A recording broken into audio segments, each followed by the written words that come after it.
बिस्मिल्लाहिर्रहमानिर्रहीम। सजदہ साहब के वाजिब होने के दो मवारद हैं। पहला ये कि अगर नमाजी नमाज में तशहुद भूल जाए तो उसका शरई वजीफ़ा क्या है। तो जवाब में आयतुल्लाह सिस्तानी फरमाते हैं, अगर नमाजी तशहुद भूल जाए तो उसकी दो सूरतें हैं। पहली ये कि अगर नमाजी नमाज के एक ऐसे अमल में मशगूल हो जाए जिसके लिए वापस होकर तशहुद को बजा लाना शरअन दुरुस्त न हो तो वो सजदह साहब को बजा लाए।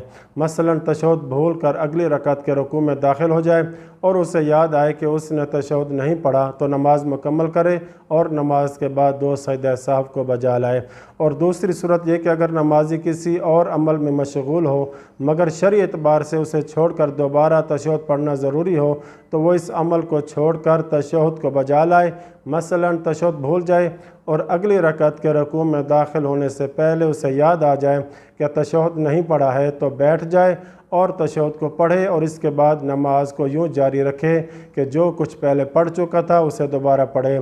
सजदह साहब के वाजिब होने का ये पहला मोरद था। अब दूसरा मोरद ये कि अगर मुकल्लफ़ को 4 और 5 रकात के दरमियान शक हो जाए तो उसका वजीफ़ा क्या है। तो जवाब में आयतुल्लाह सिस्तानी फरमाते हैं, अगर नमाजी 4 रकाती नमाज में दूसरे सजदे में दाखिल होने के बाद शक करे कि 4 रकात पढ़ी है या 5 रकात, या शक करे 4 रकात पढ़ी है या 6 रकात, तो उसके लिए वाजिब है कि 4 पर बिना रखे और नमाज को तमाम करे।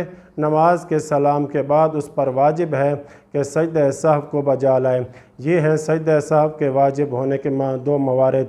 और सजदह साहब के एहतियात वाजिब होने के 3 मवारद हैं। इंशाअल्लाह वो अगली वीडियोज़ में बयान करेंगे। वसल्लल्लाहु अला मुहम्मद व अहले बैत।